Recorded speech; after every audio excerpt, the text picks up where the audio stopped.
Canoe is a lightweight, narrow vessel typically pointed at both ends and open on top, propelled by one or more seated or kneeling paddlers facing the direction of travel and using a single padded paddle. In British English, the term canoe can also refer to a kayak, while canoes are then called Canadian or often canoes to distinguish them from kayaks. Canoes are widely used for competition and pleasure such as racing, whitewater, touring, and camping. Freestyle and general recreation. Canoeing has been part of the Olympics since 1936. The intended use of the canoe dictates its hull shape, length, and construction material. Historically, canoes were dugouts or made of barks on a wood frame. But construction materials evolved to canvas and a wood frame, then to aluminum. Most modern canoes are made of molded plastic or composites such as fiberglass. Canoes were developed by culture all over the world, including some designed for use with sails or outriggers. Until the mid-1800s, the canoe was an important means of transport for exploration and trade, and in some places, it is still used as such, sometimes with the addition of an outboard motor, where the canoe played a key role in history such as the Northern United States, Canada, New Zealand. It remains an important theme in popular culture. Hello, my topic is all about health benefits of canoeing. There are many benefits when we do the canoeing. The first one, weight loss and better stamina. Second, olive oil and cold butter. Great for abs, reduce stress, internal cardiovascular benefits, improve mental health, improve overall stress, emotional benefits, improve overall health, and a filter for you.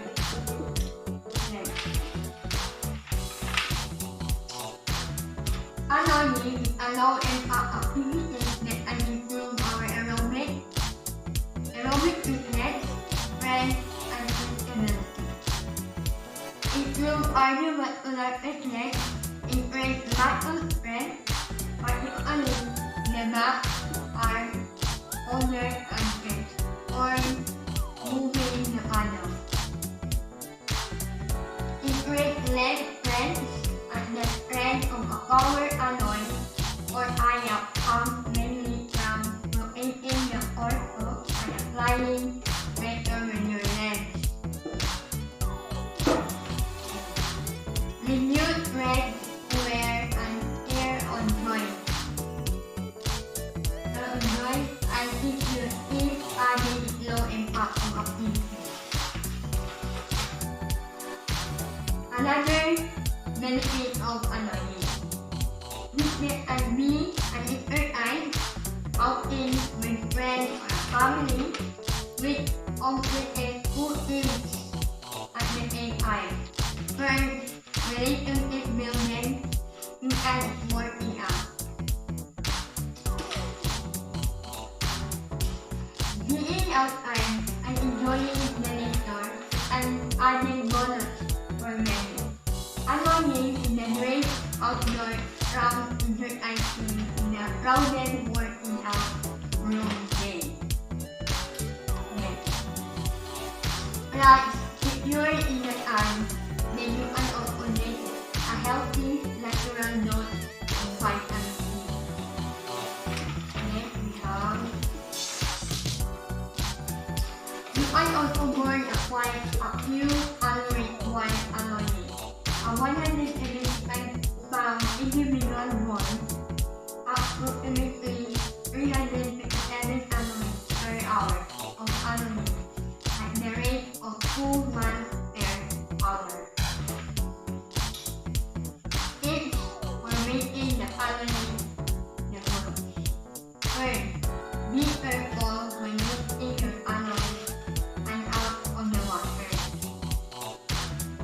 don't want to strain or injure your back before you even get in the water. Then, use proper rope or one paddle. For example, if your rope is off when you put your underwear and tear on the joint in your arm or shoulder. You will also want to use a paddle type that works for you. Then, number 2. Of course, you should also be a competent swimmer if you choose to paddle for exercise. Additionally, be sure to use a proper outfit. Thank you. Good day everyone, my name is Rhea Labrador and I'm here in front of you to report about the canoe width. Canoe width, known technically as its beam, is measured across the widest point at the gunwales. This length is also known as beam overall or BOA. So here's the picture of canoe width. As you can see, it's just related to the boat that usually fishermen or some tourist area. There are two main ways to measure canoe width. This is the BOA and BWL. So what is the meaning of this? First, we go to BOA or beam overall. As you can see, beam overall, which is here on the first line, as you can see. And then, what is BOA or beam overall means? Beam overall is a standard way to measure canoe width. It's the measurement at the canoe widest point at the top of the gunwale side rails. So, as what I said earlier, here. And BWL or beam at the water lane. So beam at the water lane is the wide measurement at the widest point where the side of a canoe met the water line. As you can see, this is the water line and this is the canoe. So, as it turns out, the second measurement width at the water lane is more important measurement because that measurement tells you how much of your canoe is in the water. And that's important because the surface area of your canoe that is interacting with the water will determine how hard it paddles your canoe and move it through the water. So, how wide is a canoe beam at the water lane? Canoe width at the fore water lane, in case you missed it. There was a note once in the beam width at the water line. BWL.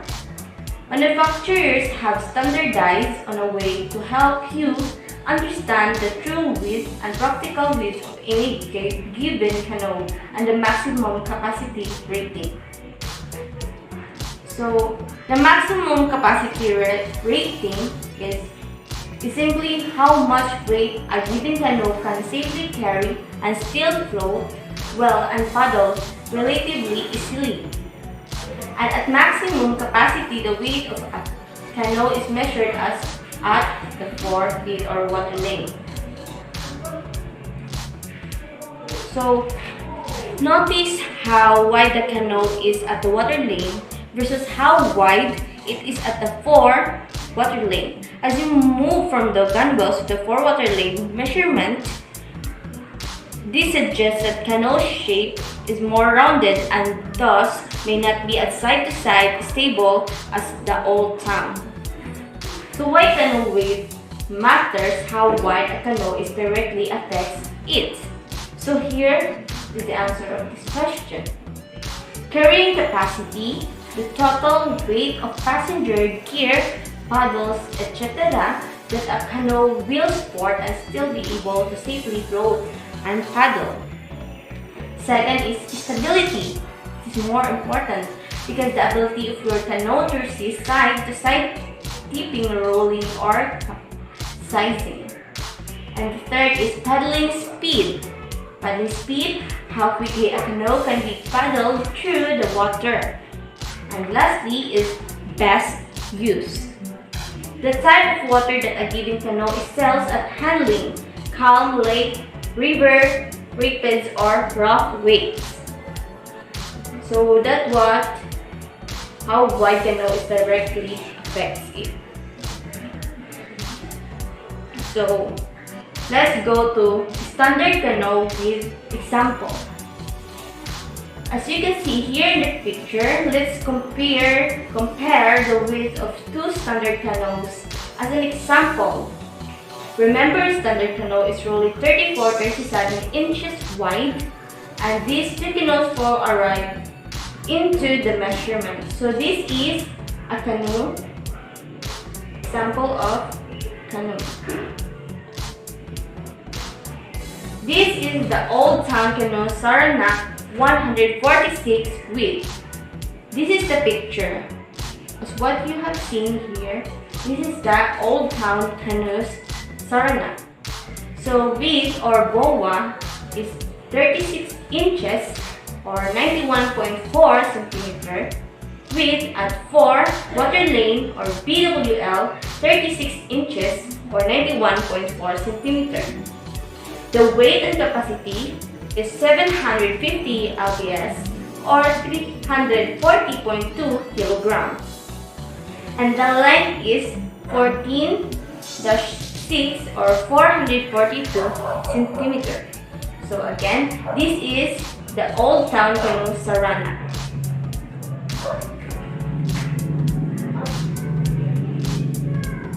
So standard canoes have great primary stability and pretty good secondary stability. Secondary stability is your canoe's ability to resist capsizing once it deep past its primary stability level. Lean a canoe with good grade secondary stability far over toward its edge, and it will resist rolling further and fully tipping over. So those two weight measurements combined with this canoe's length give it a weight capacity of 700 lbs or 340 kg. Notice how the overall canoe width and the width at the waterline are the same. This suggests that the sides are very straight up and down, providing great stability and superior resistance of taping. So next is the Mud River Canoe Journey 156 width. So here is the picture of the Mud River Canoe. The width or a BOA is 37 inches or 91.4 centimeter. Mud River actually described this measurement at Ganuwan. Width at 4 waterline or BWL 35.2 inches or 91.4 centimeter. Weight capacity is 1,100 lbs. That measurement tells you how much of your canoe is in the water. And that's important because the surface area of your canoe that is interacting with the water will determine how hard it's paddled your canoe and move it through the water.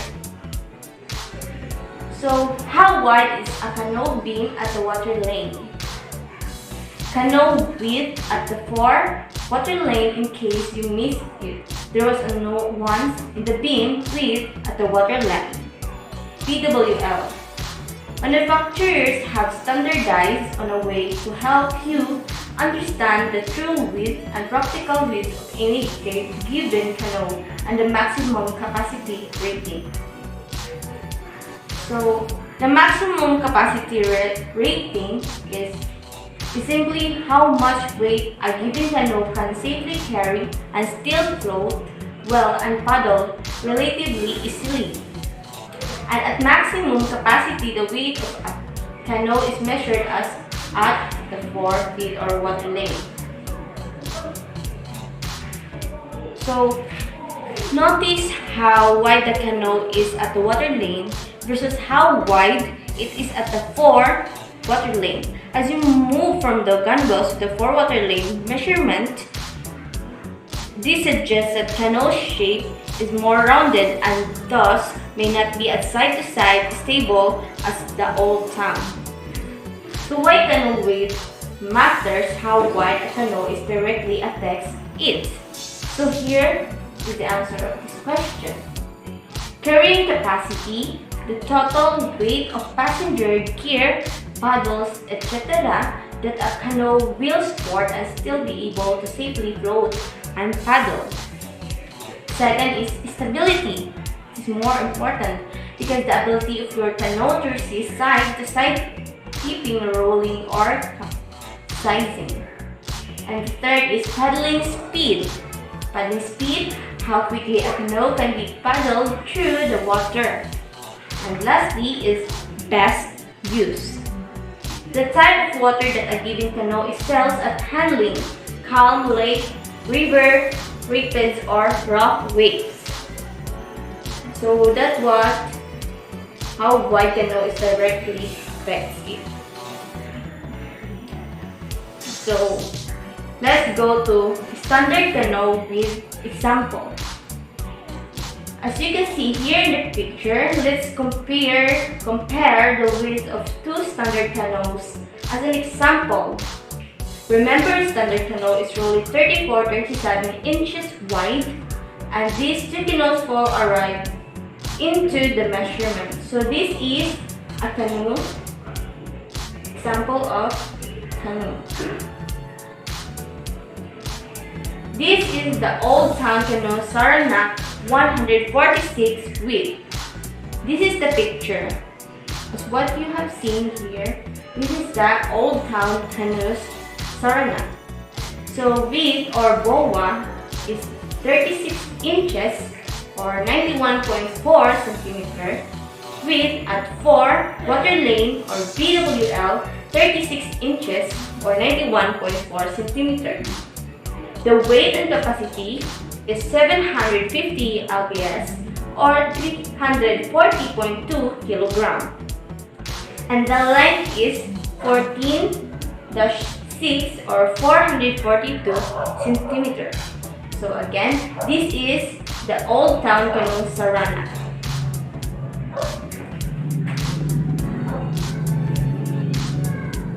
So standard canoes have great primarily stability and pretty good secondary stability. Secondary stability is your canoe's ability to resist capsizing once it steep past its primary stability level. Lean a canoe with good great secondary stability far over toward its edge, and it will resist rolling further and fully tipping over. So those two width measurements combined with this canoe's length give it a weight capacity of 700 lbs or 340 kg. Notice how the overall canoe width and the width at the waterline are the same. This suggests that the sides are very straight up and down, providing great stability and superior resistance of taking. So next is the Mud River Canoe Journey 156 width. So here is the picture of the Mud River Canoe. The width or a BOA is 37 inches or 91.4 centimeter. Mud River actually described this measurement at gunwale. Width at 4 waterline or BWL 35.2 inches or 91.4 centimeter. Weight capacity is 1,100 lbs or 49 kg. Length is 15-6 or 472 centimeters. Also, the length of the Mud River Canoe is only 1 foot longer, and yet that added 350 pounds to its max weight capacity. This is due not only to the length but also hull shape, build, materials, and other measurements that related to how wide these two canoes are because they are almost identical in width. This is the example of narrow canoe width. narrow width canoes, less than 33 wide, are designed to move quickly and paddle easier to the wider canoe width. So this is the example of narrow canoe width. Primarily, stability is a canoe's initial at-rest ability to resist tipping and capsizing if lean a little to the side. Primarily, stability in a canoe stops it from wanting to tip over. So, standard canoe width. If you're just getting into a canoeing, a standard width canoe is probably what you'll be looking for. A standard canoe is about 34 or 37 wide at the gun width. So, standard wide canoes are mostly used for recreational canoeing and some longer canoeing trips and camping. But for the most part, they're two-person, medium-width canoes designed to be fairly stable on flat, calm water. They can also handle lazy, slow-flowing rivers and a small amount of lake wave chop. So, thank you for listening. God bless. That would be all, and again, thank you. God bless. Of canoeing. The word canoe came into the English from the French, who had borrowed it from the Spanish. They, in turn, had borrowed the word from the Arawakan languages of the Caribbean. Many peoples made dugouts canoes by carving out a single piece of wood, either a whole trunk or a slab of trunk, from particularly large trees. Constructed between 8,200 and 7,600 BC and found in the Netherlands, the Visay canoe, made by the oldest known canoe. Excavations in Denmark reveal the use of dugouts and paddles during the Ertibol period. One of the oldest canoes in the world is the Lufona canoe in Nigeria.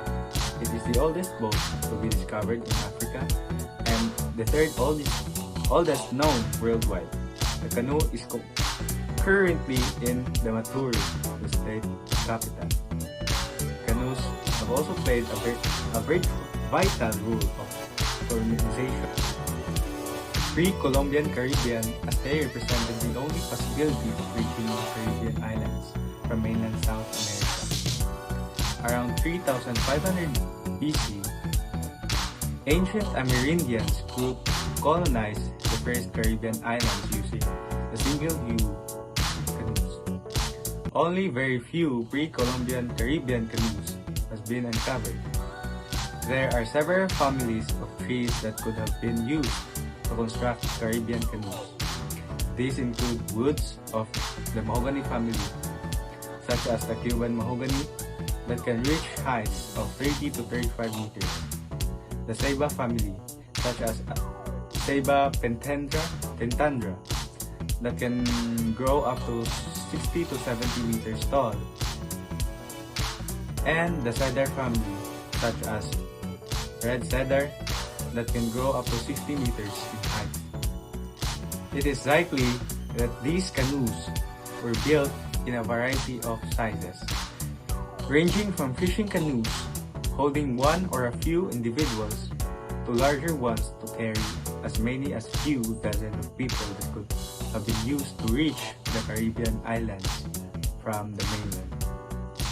Reports by historical chroniclers claim to have witnessed a canoe containing 40 to 50 carts. When it came out to trade with a visiting English ship, this is still much dispute regarding the use of sails in Caribbean canoes. Some archaeologists doubt that oceanic transportation would have been possible without the use of sails, as winds and currents would have been carried in canoes, of course. However, no evidence of a sail or a Caribbean canoe that could have made use of a sail that has been found. Furthermore, no historical source mentioned Caribbean canoes with sails. One possibility could be that canoes with sails were initially used in the Caribbean but later abandoned before European contact. This, however, seems unlikely as long-distance trade continued in the Caribbean even after the prehistoric colonization of the islands. Hence, it is likely that early Caribbean colonies made use of canoes without sails. The indigenous people in the Amazon commonly used Hymenaea trees. Native American groups of the North Pacific coast made dugout canoes in a number of styles for different purposes. From western red cedar or yellow cedar, depending on the availability, different styles were required for ocean-going vessels versus the riverboats, and for whale hunting versus sail hunting versus salmon fishing. The Quinault of Washington State built shovel-nose canoes with double bows for river travel that could slide over a log jam without portaging. The Kootenai of British Columbia Province made sturgeon-nosed canoes from pine bark, designed to be stable in windy conditions on Kootenai Lake. In recent years, First Nations in British Columbia and Washington State have been revitalizing the ocean-going canoe tradition. Beginning in the 1980s, the Hilltop and Haida were early leaders in this movement.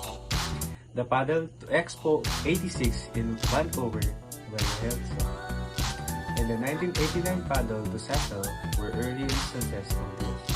In 1993, a large number of canoes paddled from up and down the coast to Bella Bella in the first canoe festival.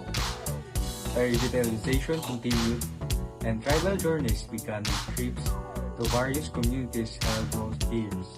Australian Aboriginal people made canoes from hollowed cut tree trunks as well as from tree bark. Does canoeing build a muscle? So, whether you're vacationing at the lake or are just looking for a fun outing, you can get a great workout from canoeing or kayaking. In fact, paddling a canoe or kayak delivers a nice aerobic workout and cardiovascular benefits, as well as boosting upper body strength, including your back, arms, and abs. To some extent, it can also work your lower back and legs. Another benefits of canoeing or kayaking is that it can be an exercise outing with friends or family, which accomplishes two things at the same time: relationship building and workout. Being outside and enjoying nature is an added bonus. For many, canoeing or kayaking is the great outdoor trumps exercising in a crowded workout room any day. Plus, if you're in the sun, then you can also get a healthy natural dose of vitamin D. You can also burn quite a few calories while canoeing or kayaking. For example, a 175-pound individual burns approximately 357 calories per 1 hour for canoeing at a rate of 2 miles per hour. However, that same person can burn 735 calories if he or she canoes at 4 miles per hour for an hour. Kayaking, though, burns those calories a little faster than canoeing does at 2 miles per hour, but not as fast as canoeing does at 4 miles per hour. Here are some tips of making the most of canoeing or kayaking. First, be careful when lifting your canoe or kayak in and out of the water. You don't want to strain or injure your back before you even get in the water. Second, use proper form while paddling. For example, if your stroke is off, then you could experience undue wear and tear on the joints in your arms or shoulders. You'll also want to choose a paddle size that works for you. Of course, you should also be a competent swimmer if you choose to canoe or kayak for exercise. Additionally, be sure to use a properly fitting personal flotation device at all times when you are in or near water. Also, dress appropriately for the water times and conditions as well as weather conditions. What do you call a person who canoes? Canoeist is someone paddling a canoe, a paddler, a boatman, a boater who drives or rides in the boat. Why it is important? Many people are seeking new and exciting ways to become more active, whether it is for fitness, health, or finding new family events to enjoy together. Some people begin canoeing as a family activity, the activities that can bring parents and children closer together while providing educational benefits for children.